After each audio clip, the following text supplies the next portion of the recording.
কাজলা দিদি যতীন্দ্রমোহন বাগচি। বাঁশবাগানের মাথার ওপর চাঁদ উঠেছে ওই, মাগো আমার শোলক বলা কাজলা দিদি কই? পুকুর ধারে লেবুর তলে থোকায় থোকায় জোড়াম চলে, ফুলের গন্ধে ঘুম আসে না, একলা জেগে রই, মাগো আমার কোলের কাছে কাজলা দিদি কই? সেদিন হতে কেন মার দিদিরে না ডাকো? দিদির কথায় আঁচল দিয়ে মুখটি কেন ঢাকো?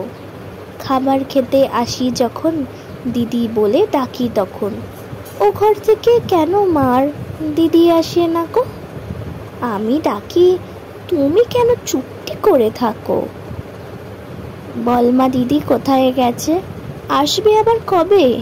কাল যে আমার নতুন ঘরে পুতুল বিয়ে হবে। দিদির মতো ফাঁকি দিয়ে আমিও যদি লুকাই গিয়ে, তুমি তখন একলা ঘরে কেমন করে রবে?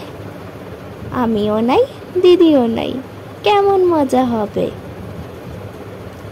ভুই পা চাপাতে ভরে গেছে শিউলি গাছের তল, মারাস নে মা পুকুর থেকে আনবি যখন জল।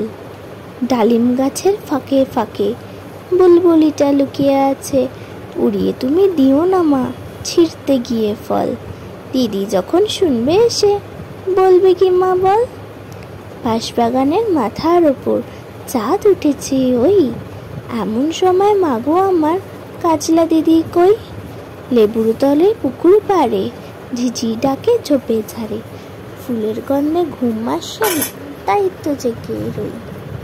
রাত্রি হলো মাগো আমার কাজলা দিদি কই?